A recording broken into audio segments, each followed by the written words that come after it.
Kính chào tất cả quý cô chú và anh chị em đang xem bản tin trên kênh tin tức tổng hợp. Kính chúc quý vị thật nhiều sức khỏe, hạnh phúc và bình an. Sherilyn Westrick. Sherilyn, thank you, thank you. Lynn Evans. Thank you very much. Great job. Been here right from the beginning too. And Brad Zahn, you know, he endorsed me. Brad endorsed me before I ran. He said, there's a guy in New York that we have to get to run. Brad was the first endorsement, I believe, in the country, wherever you are, and your mother-in-law is here, much more important. Where's your mother-in-law? Stand up, mother-in-law. He loves his mother-in-law. Thank you very much. His wife and mother-in-law. But he didn't even mention the wife. He said, my mother-in-law is coming today. That's pretty good, right? Thank you all for being here. I appreciate it. Thanks for everything, Brad. Former Acting Attorney General of the United States, Matt Whitaker, a fantastic person. Thank you, Matt. Thank you. And today I'm truly honored to receive the endorsement of Iowa Attorney General Brenna Bird, one of the most popular and successful politicians in the state. She's a fantastic woman, respected all over the country, actually. And I want to thank her very much. Congratulations to the next governor of Louisiana also. Jeff Landry just won over the weekend. And he got a majority, so he's now going to be the next governor of Louisiana. He was an attorney general and did a fantastic job. I endorsed him, and he became a rocket ship like everyone else. And he went up and he won the race very convincingly and got the majority, and he won. So we're very proud of him. He's a great gentleman. Making America great again must begin with making America strong and making America safe again. We have to make it safe. It's not safe. Our country is in such trouble. Under my leadership, the world's thugs and villains and killers and savages were in retreat and running scared. They were running scared. All because you had a president who stood up for America. We took a lot of heat for doing it too, remember? We took a lot of heat, but we stood up to everybody, and we stood up for Israel, and we stood up for Judeo-Christian civilization and values. Hard to believe you take heat for that, right? Used to be that was a wonderful thing. Today you take heat. Now we'll turn that around. Just like I said years ago, we're going to turn Christmas around. Remember the department stores they refused to use the word Christmas. They wouldn't say Merry Christmas. They'd say Happy New Year. They'd have red. They'd have everything perfect. I said, where's Christmas? And by the time we finished, they all had Christmas up there. But in 4 short years, I obliterated the ISIS territorial caliphate. They said it couldn't be done. I terminated its founder and leader, al-Baghdadi. They were after him for 14 years. We got him. We got him. I annihilated the senior ranks of al-Qaeda, never to be heard from again. I eliminated Iran's terrorist mastermind, Qasem Soleimani, who was killing our soldiers by the thousands and thousands. He's the father of the roadside bomb. He loved the roadside bomb. I withdrew from the Iran nuclear deal, crushed the murderous Iranian regime with sanctions, and starved Hamas. And we took Hamas and Hezbollah and all of the rest. We took them to task like nobody else has ever done. And they were behaving for 4 years. You didn't see any problems anywhere, including here. I never talked about it when it was happening. I'd be in 3 years, 3.5 years. I said, I don't want to talk about it. But as soon as I got out, I said, nothing happened for 4 years. We didn't have any problems. We got out of the wars. We won the wars. We defeated ISIS. We won all the wars and got out. We brought our great troops back home. I choked off the money to corrupt Palestinian organizations and stood with Israel like no president in history, recognizing the eternal capital, opening up the American embassy in Jerusalem, and recognizing Israeli sovereignty over the Golan Heights. That was a big deal. And with the historic Abraham Accords, we had peace in the Middle East. Can you believe that? We had peace until this character came along. He didn't know what he was doing. His name was Crooked Joe Biden. And under Biden, it's danger, death, and destruction all over the world. That's what it's been. It's been a disaster. Whether it's the borders, whether it's the Middle East, whether it's Ukraine, everything is broken. The whole world is broken. A great gentleman, the head of hungry. He said something the other day. He said they were asking him what would he recommend to Joe Biden to straighten out the world. He said there's only one thing you can do. Only one thing. Put Trump back, he said. You better put Trump back. That's Viktor Orban. Everybody heard of him? He's probably the strongest leader. Very powerful man, but he said, put Trump back. We had no problems with China. We had no problems with the Middle East. We had no problems with anything. They respected him, but they don't respect this guy. We have war in Europe and war in the Middle East because we have the weakest and most incompetent president in American history. You know, I used to be much easier than him. Then I got indicted. I said, now it's time to play hardball. They indicted me for nothing. They indicted me because I attacked an election that was rigged and stolen. And everybody knows it. Just as they have done. How many Democrats said the same thing in 2016, right? But with them, it's okay. With us, we're not allowed to do that. The heinous attacks on Israel this month would never have happened if I was your president. Zero chance of that happening. When I left office, Iran was weak, broke, and desperate to make a deal. They were ready to make a deal. We would have had a deal within 2 weeks after the election. I told other nations, including China, that if you buy oil from Iran, you can't do business in the United States. I said, I'm going to tariff the hell out of you if you buy oil, but you're just not going to do business in the United States. Every single nation complied. They didn't buy any oil. Iran's terrorist regime was bankrupt. It was hemorrhaging money and could barely pay the salaries of the radical Islamic thugs. Couldn't pay. They had no money. I hammered them. In fact, today there was a big article. With Trump, Iran was broke. With Biden, Iran is rich and powerful. It's very simple.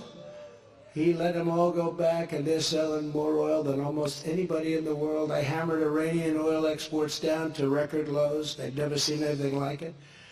But then Biden came in, loosened my sanctions. Took some of the sanctions off, actually, and today Iran is producing more than 3 million barrels a day. That's a lot of money. They got so much money. Iran went from bleeding money, having no money under me, to raking in $100 billion a year under crooked Joe Biden. And on top of that, Biden gave them $6 billion for hostages. Remember that? 5 and 5. I said, oh, finally. Usually it's like, 10 and 1. So 5 and 5. I said, they said, well, there's one other thing. What? They get $5 billion. I said, that doesn't sound so good, does it? So they get 5 plus $5 billion. $5 billion. Does anyone know $5 billion? That's a lot of money. And now these tens of billions of dollars are being used to kill, kidnap, torture, rape, and murder innocent people. Would somebody please inform the worst president in the history of our country, crooked Joe Biden, who doesn't have a clue? He can't walk off a stage. Can't walk off. No, the guy can't walk off a stage. He looks around. Oh, I see what happened. This stage is more complex because this actually has a curtain. This is a more expensive stage for you. Normally you can see the exits, right? Oh, maybe that's what happened. I see. Okay, now I get it.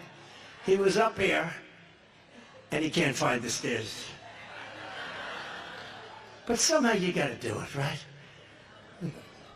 There's a stair right there. Now, do you ever see him?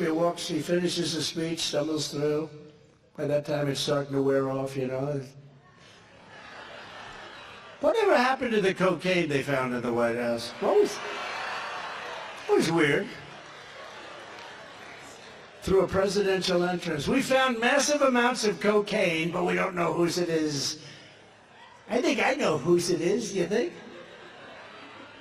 But he can't put two sentences together. Well, he dithers around and he illegally attacks his political opponent, me. He attacks his political opponent. I've been indicted more than Alphonse Capone in the last. They all happened so fast, too. They all happened right before the election. How about I have a trial scheduled for the day before Super Tuesday? I can't imagine the courts are going to allow that to happen. The day before Super Tuesday? Oh, no, that's not political, is it? It's not going to matter because the people of the country get it. That's why I'm the only person ever indicted where my numbers went up. It's true. But the great Al Capone, did anybody ever hear of Alphonse Capone? He was so mean. If you looked at him in the wrong way, he'd blow you away. He'd kill you, kill people for fun. Scarface, he had a big scar on his face. I'm sure it happened very innocently. Big, horrible, grotesque scar. Scarface, you ever hear that? Scarface. He was only indicted once. I got indicted 4 times in a matter of seconds. Oh, my father would be so proud of me. Son, you've been indicted? He wouldn't believe it, actually. But they've weaponized law enforcement. That's all they did. Indicted for nothing. They've weaponized law enforcement. But the people of this country get it. We have an incompetent guy. And I used to, you know, out of respect for the office, I never used to talk about him this way. I felt this, but I wouldn't do it out of respect for the office. But once he did that, he did something that's a banana republic. That's what you do in banana republics. That's what you do in third world countries. So while Biden is always trying to blame everyone else for the many mistakes he has made, Iran is rapidly building a large-scale arsenal of nuclear weapons. Did everybody know that?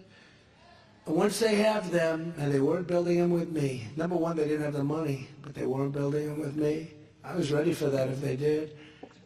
But once they have them, which will be a matter of weeks, you know that? Weeks. All negotiations stop.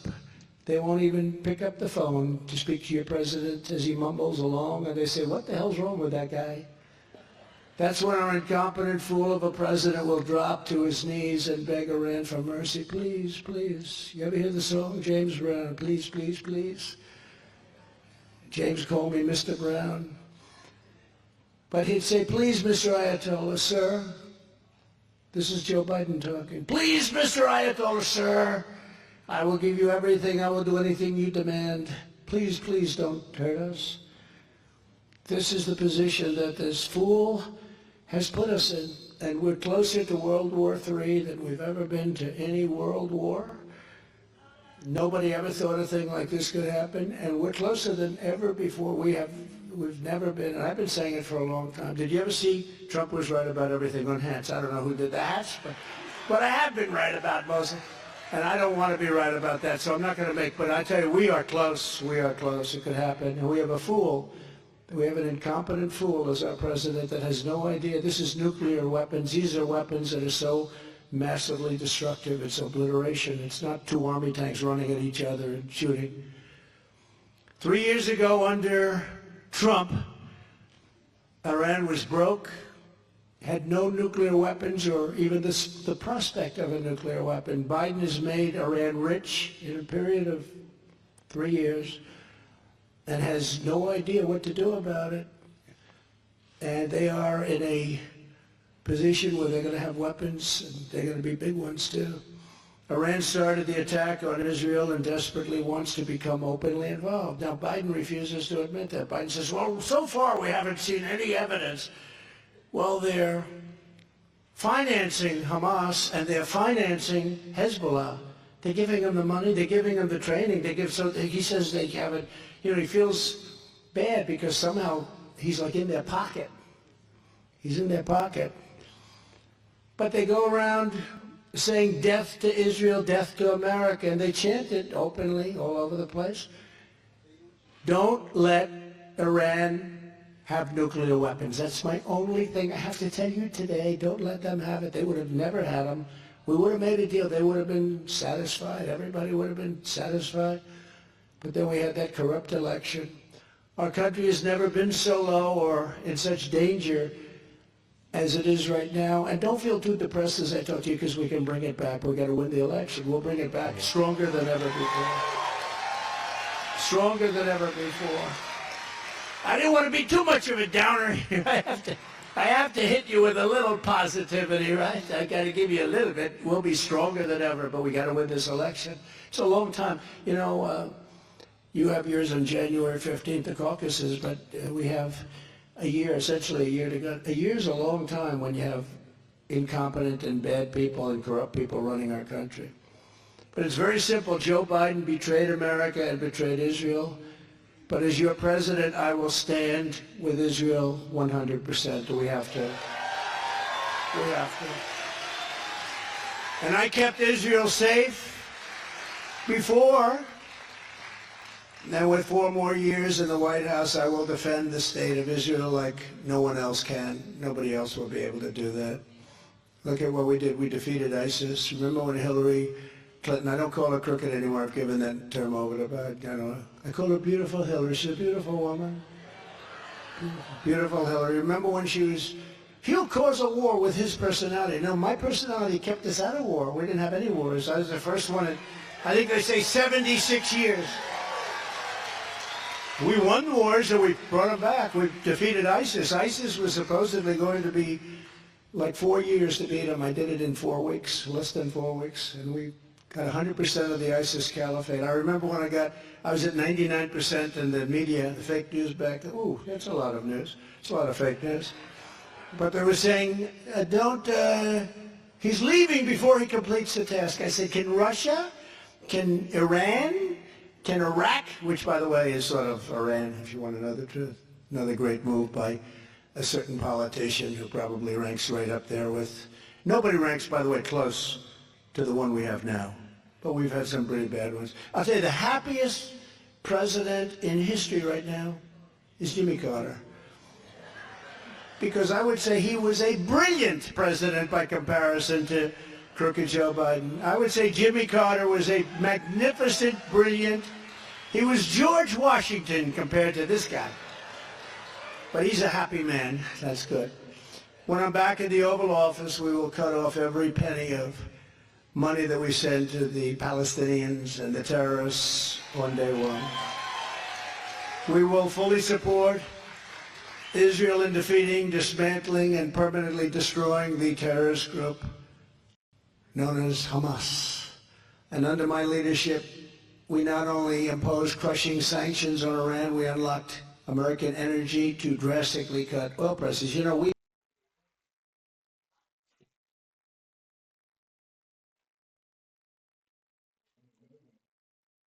had oil so low that it didn't make sense for Russia. Russia would have never gone into Ukraine anyway.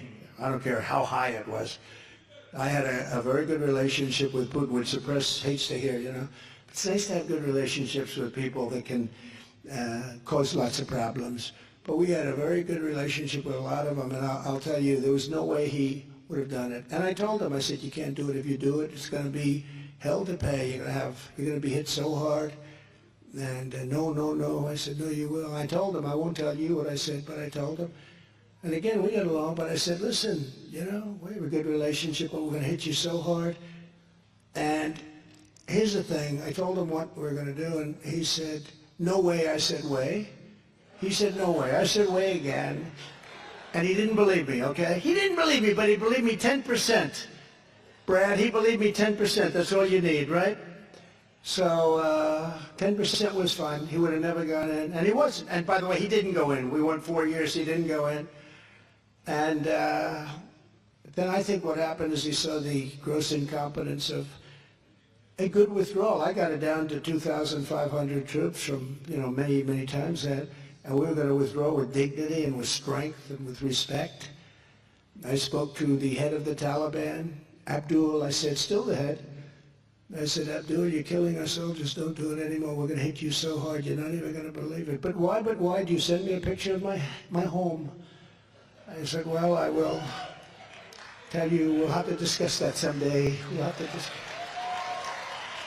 But they were, from that time, we went 18 months without a soldier being shot at or killed. Not even shot at. 18 months. We were getting along just fine. And then when this clown came in, they had a field day. They just had a field day. But we went 18 months, no soldier killed, no soldier even shot at. And they were knocking them off like you wouldn't believe. They were killing our soldiers and others under the Obama administration, of which Biden was a piece of it. He'd go to all these countries, you know, he was going to all these countries with his son. At some point, does this thing not work with the son, right? You know, at some point you say, look, this son thing isn't working out very well. But he'd go with Hunter to all these countries, he visited them, and I guess they did numbers, but it was very sad to see and to read, and you see it going on right now at levels that you wouldn't believe. But 3 years ago, we were energy independent. We were energy dominant within 4 or 5 months. We were going to sell oil to Europe and all parts of the world. We're going to pay off our debt. We were going to reduce your taxes. I gave you the largest tax cut in history, bigger than Ronald Reagan's tax cut. Gave you the largest regulation cuts. But now would have the energy future would never be hostage to hostile foreign powers. We didn't need it. We didn't have to worry about that. But Biden surrendered to Iran, totally surrendered. Crooked Joe shut down American energy, and he unleashed Iranian oil like nobody's ever seen before. Made them really rich, really far greater than the $6 billion you read about. A little more complex, but far greater. That's why I thought I'd explain it to you. It's not too complex. They made a fortune. They got hundreds of billions of dollars. On day one, I will shut down Iranian oil, and I will unleash American energy like it's never been unleashed. We were ready to do that. We had it unleashed. And we will drill, baby drill. Is that okay? Remember I told you in Iowa, I said, go out and buy bigger tractors and more land, right? That's what I said. Just go back. And that's what happened. I made a deal with China, the only one to make a deal with China. It's funny, I told this story before. I heard my people, I said, how much money is it that we're talking about? Because China took tremendous advantage of our country, especially with the farmers. I said, what's the number? I asked Sonny Perdue, Secretary of Agriculture. I said, what's the number? He said, 28 billion, sir. It's 28 billion. I got you $28 billion from China. That's what I asked for. He said, I don't want to get greedy. 28 billion from China? That's why when they say, sir, please don't talk that way when you're in Iowa. It sounds like you're so arrogant. And you shouldn't do it. I said, but I have to. Because I said, there's no way I lose Iowa. I got their farmers $28 billion for Nebraska and Iowa, Wisconsin, and any farm state. They got a lot of money. They got a lot. They got that money they couldn't believe. Who else would have asked China? I'm sorry, you got to give us $28 billion. Now we got hundreds of billions of dollars for the country. I took the $28 billion out of that. No other president got 10 cents from China. Not 10 cents. I got hundreds of billions of dollars from China. They weren't particularly in love with me, but I actually got along very well with President Xi until COVID, in which case that was a case too far. But most importantly, we will keep the radical Islamic terrorists the hell out of our country, like I did for 4 years. Like I did for 4 years, I kept them out, right? I wouldn't have said it. I told you I wouldn't have said it. In 3.5 years, I wouldn't have said it 1 month short. I didn't want to talk about it. But right after we got out, I said, for 4 years, you had no problem. The atrocities in Israel are a horrific reminder that immigration security is truly national security. It really is. It's national security. We have people coming into our country now that are the same people in many cases as did what they did 2 weeks ago in Israel. The purpose of U.S. immigration law is not to protect the world. It's to protect the United States of America. We have to protect our own country.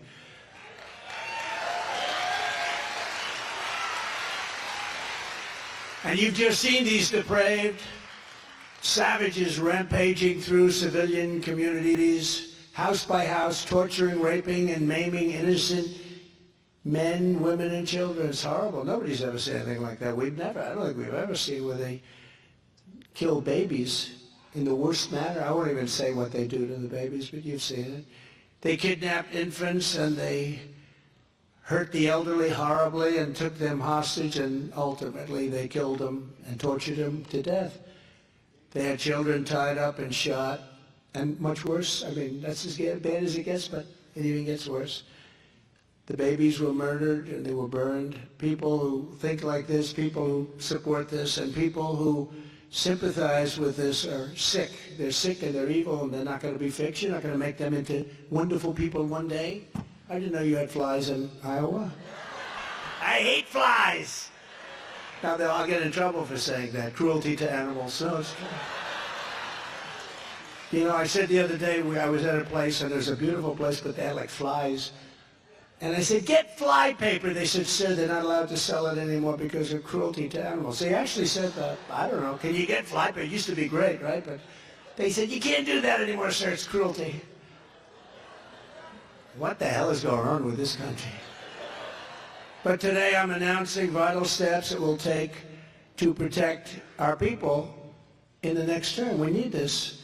First, upon my inauguration, and it's our inauguration. It's going to be our inauguration, not mine.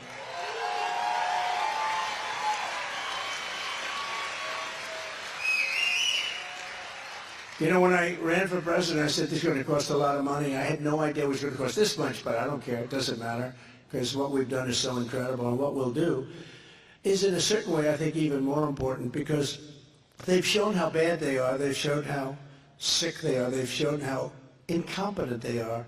And that's why we're doing the numbers that we're doing. We're doing numbers that are far greater than the numbers. You know, we did amazing, obviously, in 2016, but a lot of people don't understand. We did much better in 2020.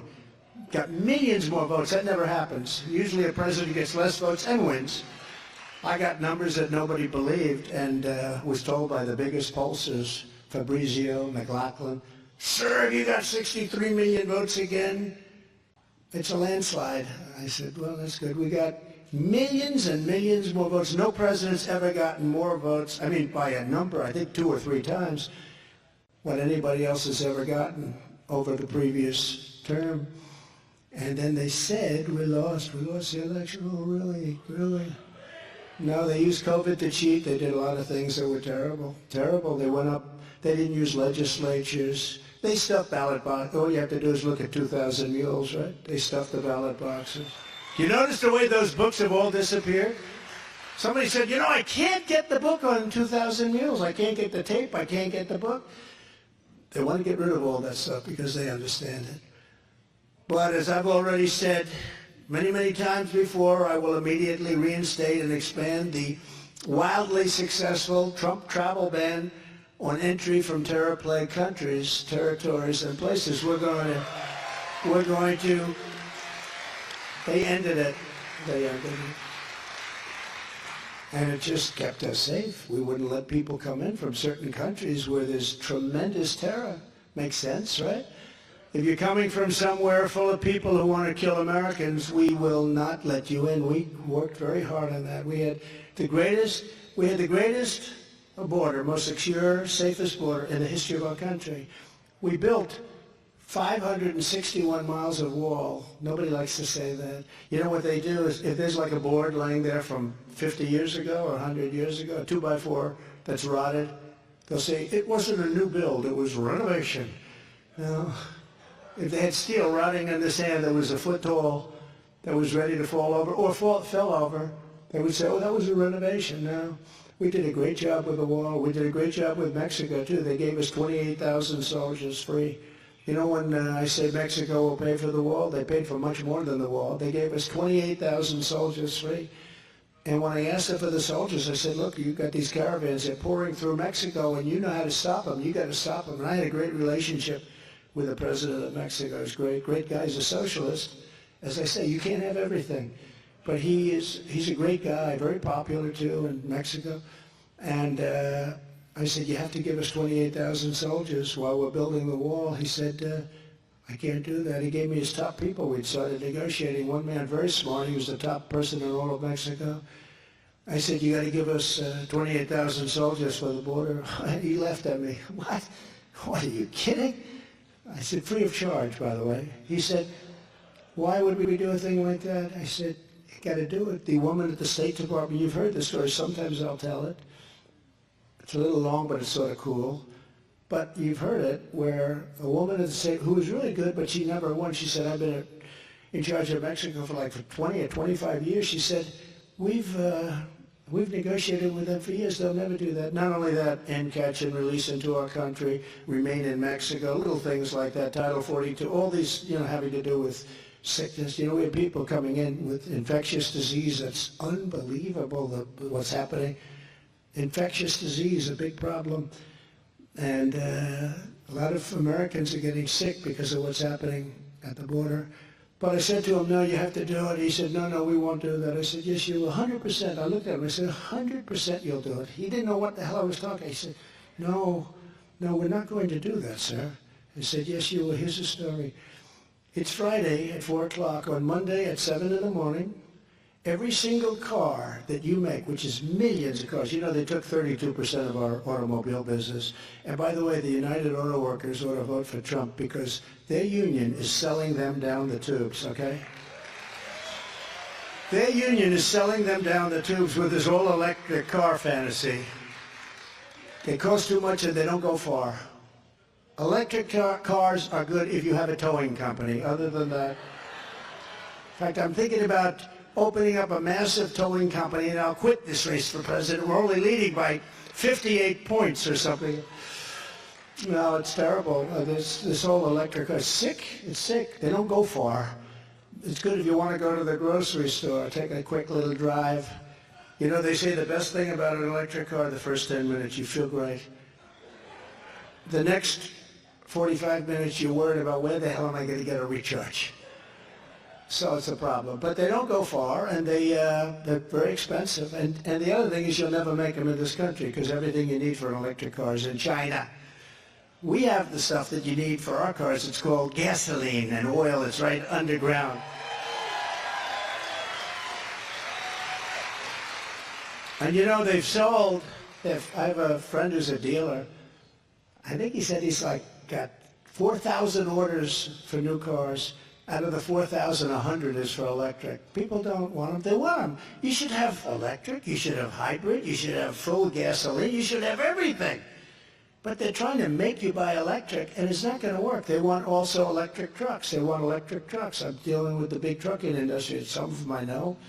They have hundreds of these trucks, and they're incredible people. They're very powerful people, and they're forced to use an electric truck. I said, so what's wrong with that? He said, number one, the battery is so large, would take up a big portion of the truck. But here's the real problem. You take a look at Peterbilt, you look at some of these companies that build the trucks. So a truck on diesel can go up to 2,000 miles. Think of that, 2,000 miles. An electric truck, which has a different kind of power, not the right power, an electric truck will go 300 miles. So that means you have to fill it up with charge 6 or 7 times during a trip instead of having, you want to talk about a supply chain problem. And the battery is so big. I was in South Carolina, a great state, great place, and I visited a very big boat manufacturer. He said, well, we have some problems. They want us to go no faster than 2 miles an hour. He makes speedboats, beautiful boats that go out pretty far. And he said, they want us to go 2 miles an hour so we don't hurt the whale. But there's only been one whale hurt from a boat in the last 50 years. But they're putting windmills all over the place, and now the whales are washing up on shore, so they want to, that's okay. But I said to them, I said, let me ask you a question. How does an electric boat work? He said, well, we don't know, but it's so heavy that we don't know if we can keep it afloat. I said, other than that, do you have any problems? And the battery's very big. You know, it's many times the size of a tank for gas. Many, many times those big, beautiful Mercury engines, right? Many times the size. So he said the whole thing becomes almost a battery. I said, if it goes down and you happen to be the unfortunate person that's sitting on top of that big battery, do you get electrocuted? And he said, you know, nobody ever asked me that question. See, my uncle was a great professor at MIT. So that was a natural question for me. Great professor. I think he was the longest serving, Dr. John Trump. He was the longest serving, he served almost 40 years at MIT. So, you know, I have a natural, I believe in that stuff, you know, you have certain natural things, right? But I said, so let me ask you, if you have a choice between getting electrocuted from the battery or jumping 10 yards away and there's a shark over there, what do you take? Because I told him what I take. I will take the battery electrocution every single time, right? No, but it's crazy. And then the worst of all is they want to make our army tanks. You know, we have these great tanks, Sherman tanks. They want to make the army tanks all electric so that as we go in to obliterate a country, we do it in a hospitable way. Now think of it, we do it in a way so that we're not hurting their atmosphere. These people are crazy. And the problem is, again, size is a big problem with these batteries. You know, you'd have to tow a big truck that's bigger than the tank behind it. In other words, to get it, you'd need another tank, the equivalent, you tow it from behind. But it has a different kind of power than you need. It's not right. And there aren't too many charging stations in areas that you're obliterating, right? So they want it to be environmentally friendly. They want our tanks. So you go in and you knock the hell out of a country or city. But we do it in an environmentally friendly way. These people are crazy. There's another thing having to do with planes. They wanted a certain type of fuel because it's more environmentally friendly.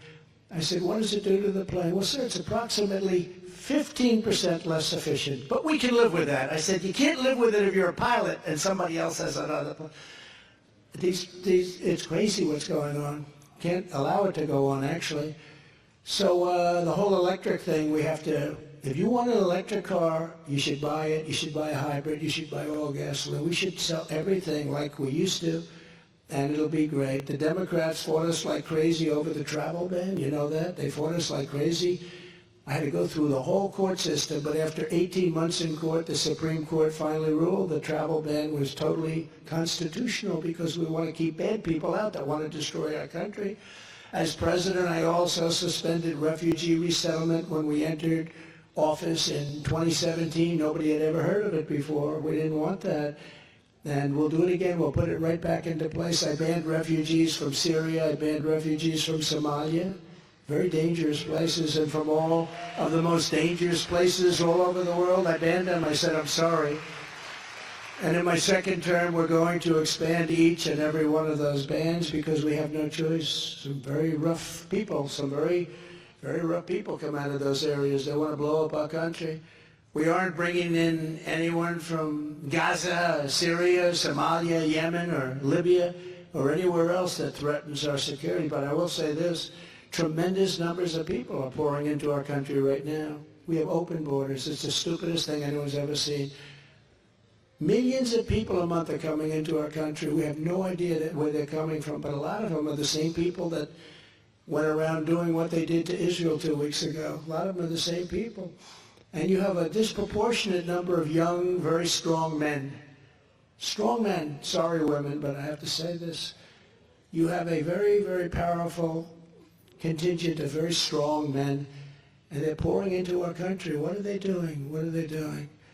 I also issued a historic rule proclaiming that no refugees would be resettled in your communities without your consent, and we will reinstate that rule on day one. You had to consent. Because you have towns and cities, but you have towns. Look at New York, what's happened to New York, where they're laying all over Madison Avenue. You have shop owners that have been there for years. They go all closing their stores. They're going out of business. Next, we'll implement strong ideological screening of all immigrants to the United States. No longer will we allow dangerous lunatics, haters, bigots, and maniacs to get residency in our country. We're not going to let them stay here. We're not going to let them. We're going to have the largest deportation effort in history. And people say, oh, that's so mean, but I think meaner is when you have thousands of people being killed all over. It's one of those things. You know, Dwight Eisenhower, you'll feel better about this because people didn't consider him that tough a guy, but he was actually a very good president, good general, very good general, but he became president and he was a very big person on deportation. He deported more than anybody else. He said, they cannot be here. You have to come into our country legally. That's what I say. You have to come into our country legally, and you have to love our country. You can't hate our country.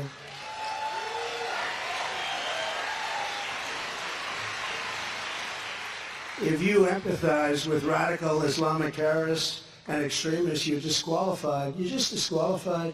If you want to abolish the state of Israel, you're disqualified. If you support Hamas or any ideology that's having to do with that, or any of the other really thoughts that go through people's minds, very dangerous thoughts, you're disqualified. If you're a communist, a Marxist, or a fascist, other than the people that are already here, of which many are in the Biden administration, you're disqualified. I'd like to get them out too. Maybe we'll work on that next. In addition, we will aggressively deport resident aliens with jihadist sympathies. We have to. This isn't like being Mr. Nice Guy. We have to, we're going to have a country that's going to be blown to shreds because bad things are happening. Millions and millions of people have come into our country and nobody has any idea where they're from. Some from countries that nobody's ever heard of. In the wake of the attacks on Israel, Americans have been disgusted to see the open support for terrorists among the legions of foreign nationals on college campuses. They're teaching your children hate. They're teaching your children hate. Under the Trump administration, we will revoke the student visas of radical anti-American and anti-Semitic foreigners at our colleges and universities, and we will send them straight back home. They go back home. Enjoy your life.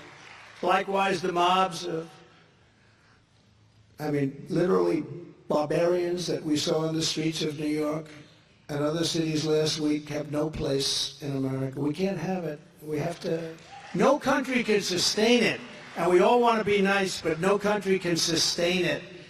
Jewish mothers and fathers should never have to send their children to school fearing they'll be shot or stabbed on a so-called day of jihad, which is happening. It's a day of jihad.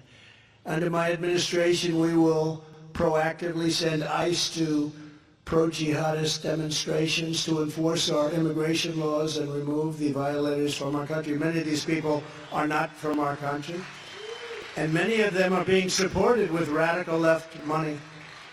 The money from radical left people, you know who I'm talking about, will continue the process we started in my first 4 years of stripping citizenship from criminals, terrorists, and immigration cheaters and frauds. They've come into our country at levels, and they're coming to Iowa, you know that. And it's dangerous. You've had killings that nobody could even believe. Nobody's seen the kind of killings you've had. Finally, we cannot forget that the same people that attacked Israel are right now pouring in at levels that nobody can believe into our beautiful USA through our totally open border and southern border concept of what? Civilization, concept of stupidity. Again, we had the strongest border in history. Now we have the weakest border, I believe, in the history of the world. I don't think any border in a third world country has been like this. You take a look at what's coming in, and I think the real number is going to be 15 million people before it's over. That's bigger than New York State before it's over. 15 million people. And many of those people, again, I say it, they're from prisons, they're from mental institutions, and they're terrorists. Congratulations. This is what this man has done to our country. We will be paying the price for this for years to come if we do not do something about it immediately. You know, I do something sometimes called the snake. Did anyone ever hear of the snake? Did you hear of it? Should I do it? Should I do it? Because I have it here. And we have lots of time today. What the heck? I'm actually going back to New York tonight. I'd rather be right here with you right now. But we have plenty of time, and it's a snake. And what it is it's representative of the people that we're allowing into our country. Because we know who they are. We're trying to be nice. But sometimes you can't be so nice. You have to do it. We have to run it like a country. You look at some countries have absolutely no problems. You look at others, they're a disaster. But our country is one of the great disasters of the world. We've gone from a great nation to a nation that's got problems like we've never had before. So this has to do with immigration. This has to do with Israel and what's taking place in Israel with the people that did that horrible, horrible thing 2 weeks ago on her way. And I think who's heard this before? Who? Should I do it again? Any no's? I don't think so. No, people like it. It's sort of rather incredible. On her way to work one morning, down the path along the lake, a tender-hearted woman saw a poor, half-frozen snake. His pretty-colored skin had been all frosted with the dew. Poor thing, she cried, I'll take you in and I'll take care of you. That's exactly what we're doing, right? I'll take care of you. Take me in, O tender woman, take me in for heaven's sake. Take me in, O tender woman, sighed the vicious, vicious, vicious snake. She wrapped him up all cozy in a comforter of silk and laid him by her fireside with some honey and some milk. She hurried home from work that night. As soon as she arrived, she found the pretty snake she'd taken in had been revived. Take me in, O tender woman, take me in for heaven's sake. Take me in, O tender woman, sighed the vicious snake. She clutched him to her bosom. You're so beautiful, she cried. But if I hadn't brought you in by now, you truly would have died. She stroked his pretty skin again and kissed him and held him tight. But instead of saying, thank you, ma'am, the snake gave her a vicious bite. Take me in, O tender woman, take me in for heaven's sake. Take me in, O tender woman, sighed the vicious snake. I saved you, cried the woman, and you've bitten me, but why? You know your bite is poisonous, and now I'm going to die. Shut up, silly woman, said the said the reptile with a grin. You knew damn well I was a snake before you took me in. And that's really it. That's what we're doing. We're taking in people. We're taking in people into our country. I think it's terrific. We're taking in what this is, what it represents. We're taking in people into our country that are going to cause tremendous problems, and most people don't want to talk about it. Upon our inauguration, because it's our inauguration, it's not my inauguration, we're all president as far as I'm concerned, because what I spent on this deal, I thought it was going to be a lot, but it's millions and millions, and I don't mind at all. I mean, Bloomberg spent what? Michael Bloomberg, $2.5 billion, and he only got the first question, right? He was decimated with the first question, $2.5 billion. But I spent a lot to do this, and I'm very glad. Somebody said, are you glad you did it? I said, yes, absolutely. They thought I'd say no. I had a nice life before this, you know. I had a life of, you wouldn't believe how nice my life was. This is a little different, but there's nothing like this, because we're doing an incredible job for our country. We won't have a country. We won't have a country. I think if this election turns out to be rigged, and we have the best lawyers in the world this time, nobody thought they could pull that off, but if it's a rigged election or a fake election, or if we lose this election, we are going to have, I believe, no country left. I believe that's going to happen. But I will terminate every open borders policy of the Biden administration and begin the largest domestic deportation operation in American history, larger than Eisenhower's, including all of the illegal aliens from countries that hate us. These are countries that hate us.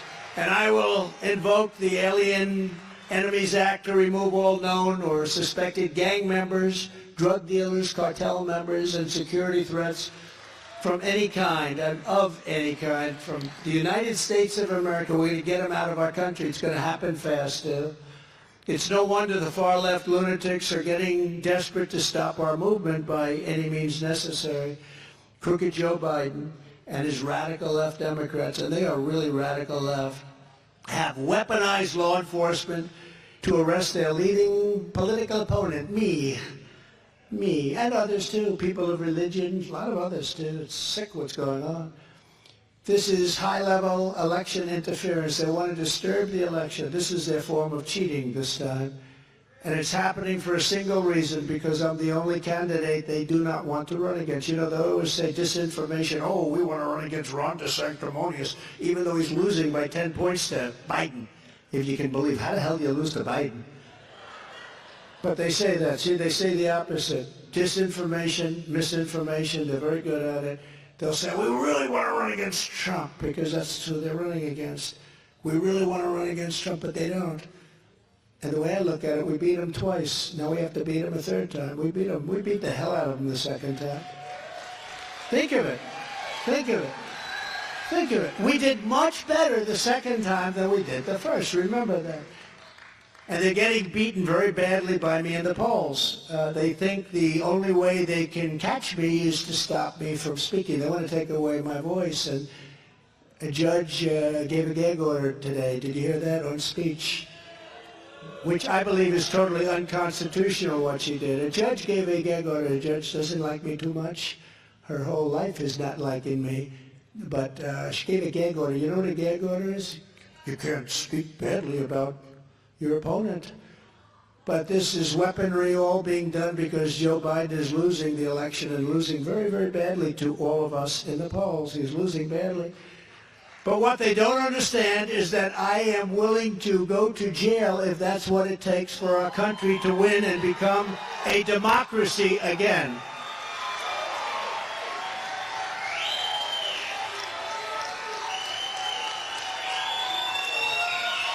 Thank you.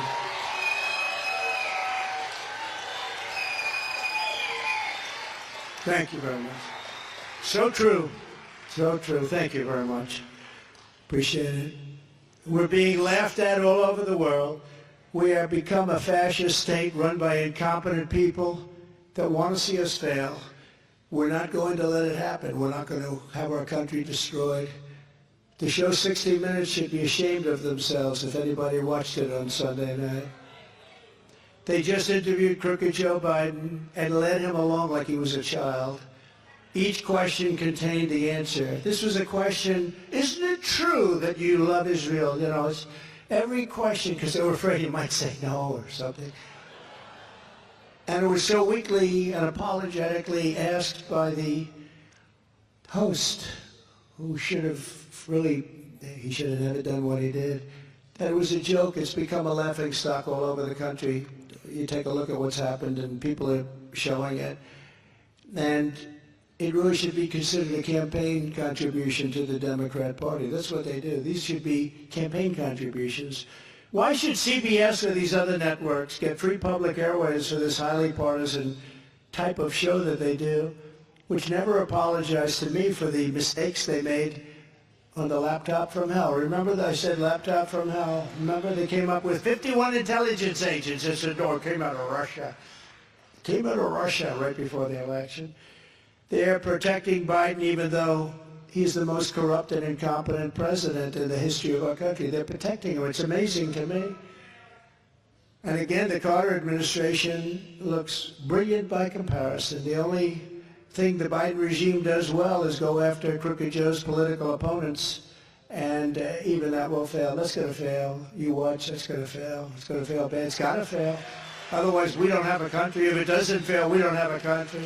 The Middle East, Ukraine, inflation, bad economy, the open border, horrendous Afghanistan, embarrassment, gas prices, our great auto worker death march. They're killing the auto workers by forcing the electric cars. They're killing the auto. You're not going to have any auto workers. I went to Michigan 2 weeks ago. I said, listen, don't worry about what you're getting per hour. That's not your problem. Your problem is you're not going to have a job in 2 years if they accept these mandates for electric cars. But so much more make crooked Joe a total disaster for our once great USA. I have to say once great. In the new morning console poll, highly respected, we're up almost 50 points. Think of that. We're up almost 50 points. These guys ought to get out. And I hear they're canceling all the debates after Miami because nobody watched. They had a debate. It was the lowest rated debate in history. Okay, that's what I read. I felt terribly about that. But we're up almost 50 points on Ron DeSanctimonious, a man who I got him the job, and then he said 4 years later, well, I'll run against him. Oh, that's not working out too well. In the Iowa State poll, we're dominating DeSantis 55-17, and he's sinking very, very rapidly. Ron DeSantis.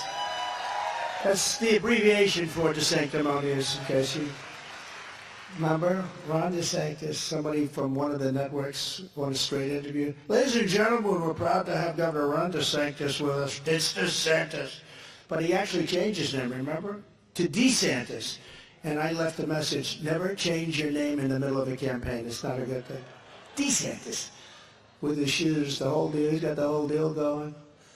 And in the general election, I'm beating Biden by a lot. In the echelon poll, I'm leading Biden by 4 points. And in the, and by the way, DeSantis is getting killed, and so is every other Republican candidate. And in the ABC Washington Post poll that just came out, I'm up by 10, probably 11 points. That's on Biden. That's on Crooked Joe. The radical left Democrats rigged the presidential election of 2020, and we're not going to allow them to rig the presidential election of 2024.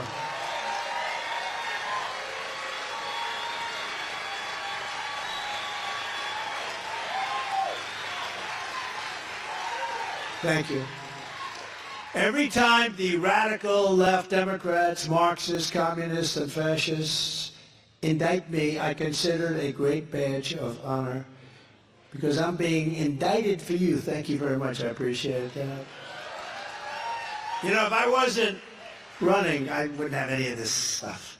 Or if I was way back in the pack, they wouldn't have any. They wouldn't bother. They do this to anybody. I mean, they have Trump derangement syndrome at a level that is far greater. I don't even know if I'm correct. I probably would be. They would go after. We won that election. They couldn't believe it. We believed it, but we won in 2016. They couldn't believe it. Hillary Clinton said, "Why didn't they do that for me?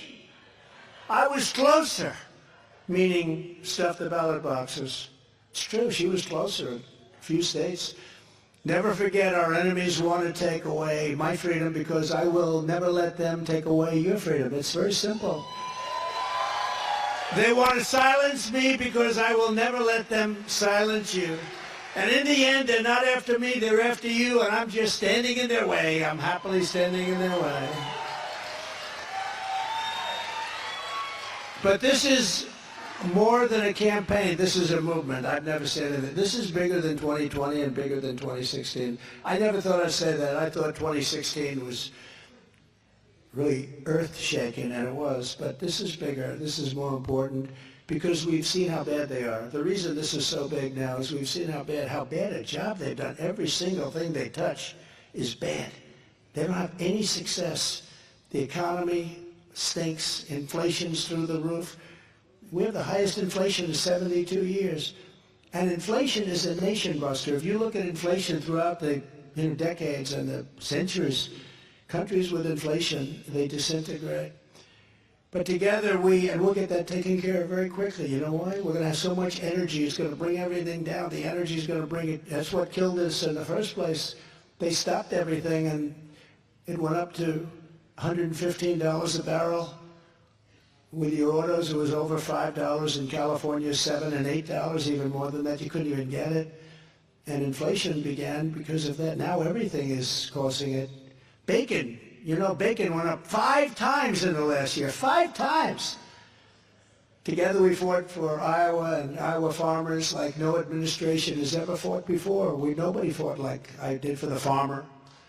I ended the NAFTA disaster, the worst trade deal ever made, and replaced it with the brand new USMCA, the best trade deal ever made, and you guys are doing great because of it. It was very important. And again, I gave the farmers $28 billion. I gave them a lot. That's why I know I'm going to win. I feel confident. Unlike Ron DeSanctimonious, who hates ethanol, hates it. He's voted against it numerous times. Now he's coming along, he'll probably say, well, I'm all for ethanol. One thing with a politician, when they are against something at the beginning, Brad will tell you this better than anybody. When they're with you, when they're with something at the beginning, that's where they're going to be in the end.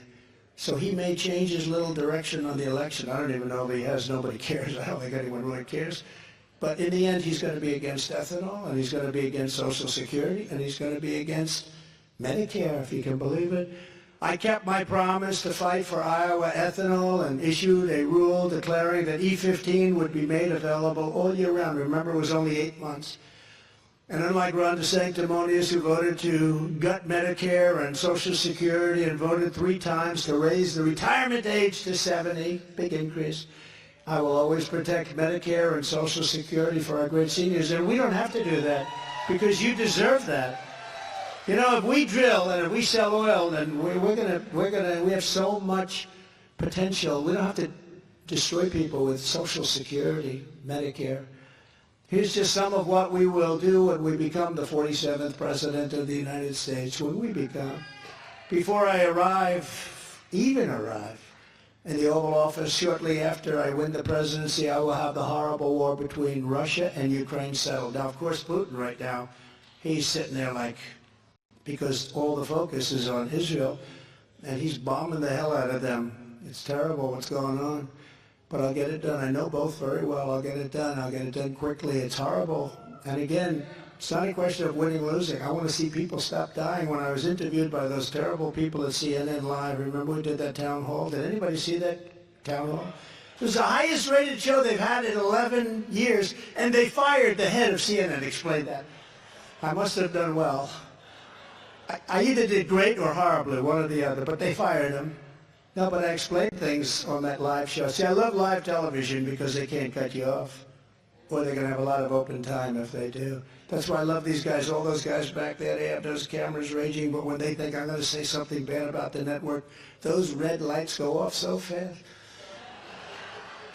But I'm the only candidate who can make this promise. I will prevent World War III. I'll prevent it. I'm going to prevent it.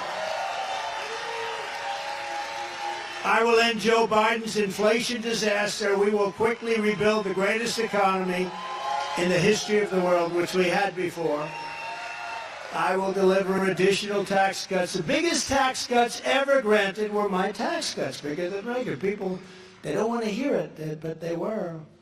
Just like in Florida, nobody ever wants to write this. I got 1.1 million more votes than the sanctimonious. You know, they said, oh, you did well in Florida. Well, I did a lot better than he did. I got 1.1 million votes more than he did. Regulation, they don't, right now, I don't think he's even electable in Florida. You want to know the truth, if you want to look at it. But we'll do regulation cuts, energy price cuts, and interest rate cuts. Right now, you can't borrow money from a bank, and if you do, it's so expensive it doesn't work, and the housing industry is suffering, everything's suffering. But more importantly, you can't buy a house now because the rates are up from 2.5% when I was there to 8%, 9%, 10%. You can't get any money. Other than that, it's doing very well. Biden has three major problems, and they all begin with the letter I: inflation, immigration, and incompetence. Yeah, you know. On day one, I will repeal Joe Biden's insane ethanol industry-killing electric vehicle mandate. We're going to knock that out so fast. And you know who's going to vote for me because of that? Every auto worker. I think I have their votes anyway, you want to know the truth. But the auto workers, they love Trump. Because, you know, our auto industry was, 50% of our industry was stolen between Mexico, China, Canada. Probably a lot more than 50%, I believe. But we're going to bring it all back. Under a Trump administration, gasoline-fired engines will be allowed, but child sexual mutilation will be banned. You know what that means, right? I'm always amazed. I'm always amazed when I say that, you know, because they mutilate sexually your children without your permission. And every time I say it, I say, could you imagine 10 years ago, 15 years ago, making that statement? People in the audience would say, what's wrong with that guy? Sexual mutilation. That's what they do. I will also sign a new executive order to cut federal funding for any school pushing critical race theory, transgender insanity, and other inappropriate racial, sexual, or political content on our beautiful children. And I will not give one penny to any school that has a vaccine mandate or mask mandate. It's ridiculous. And another one which you can't believe that you have to say, 10 years ago they would have said, take that man off the stage. There's something wrong with him. I will keep men out of women's sports, okay? Simple. Who thinks that that's like a good idea? But you know what? The Democrats do. I don't. Who can imagine? Do you ever see some of the records that have been broken, like in weightlifting? I think they lifted up 150 pounds. It's actually a very bad thing for women. It's very unfortunate that it's happening. It demoralizes women. It's a horrible thing. Weightlifting, swimming, all of these sports, records are being broken by numbers nobody ever thought were even possible. The swimming record was obliterated by, you know, they're looking for a tenth of a second, and, you know, people beat it by 2 minutes. It's crazy. The weightlifting, 150 pounds by a guy that didn't lift before. Have you lifted before? Beating champions. Have you lifted before? Well, not too much. Boom. And they break the record by numbers that are just crazy. I always say they put a quarter of an ounce on one side of the barbell. They put a quarter of an ounce on the other side. They go for a record that's been standing for 18 years. And a young woman gets up and she works so hard. And I won't go through the whole act because you know the First Lady hates when I do that. She hates, she said, it's not presidential, but I think it's fine. Oh. Her mom and dad are in the audience, right? They're so proud, but they're not making it. They put that quarter of an ounce on each side. Boom, you can't do it. Sorry, Mom. I'll do it again. I'll work so hard.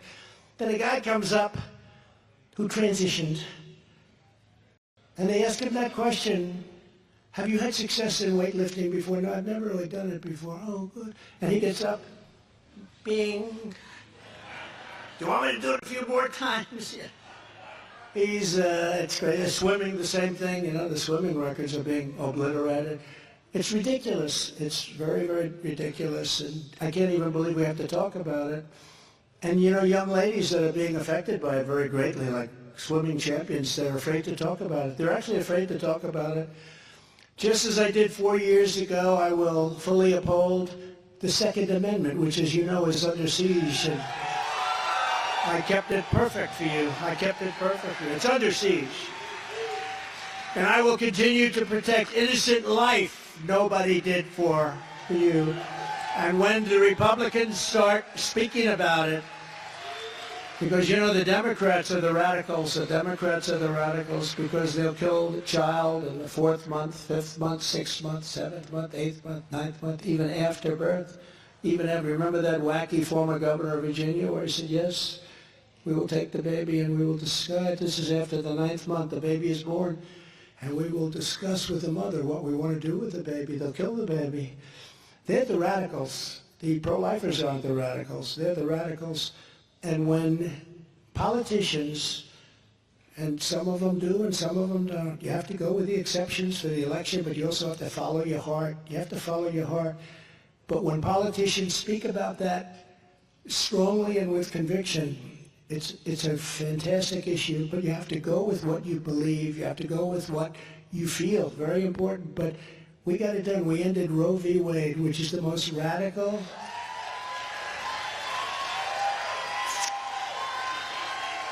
And we brought it back to the states, by the way. We brought it back to the states where every legal scholar, even those opposed, every legal scholar said it should be. We did something that nobody thought would be possible. For 52 years they've been trying to do it. I got it done. And again, it's got to be spoken about properly. Ronald Reagan, as you know, wanted the exceptions. He was in favor. He wanted the exceptions very strongly, felt that exceptions were important. Some people don't. Most people do, but some people don't. And you have to follow what you follow.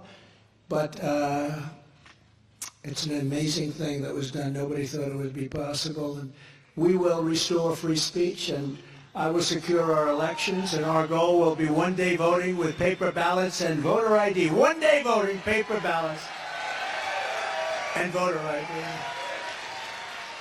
But until then, Republicans have to compete, and we have to win. Once we win, get me in there, we'll change things around. It'll be so beautiful. You know, we had the greatest economy in the history of the world. No country ever did what we did. That's why we have this kind of support. If we didn't, you wouldn't be giving us this support, both in security and every other thing that we did. Rebuilding the military. We have tremendous support in the military, tremendous support from every single group, including women and suburban women. You know what? They want safety. They want safety. A lot of suburban women, they said, oh, Trump's not doing well with suburban women. I think we did great with suburban women. I think that we had a lot of bad things happening, but, you know, they want safety. They want security.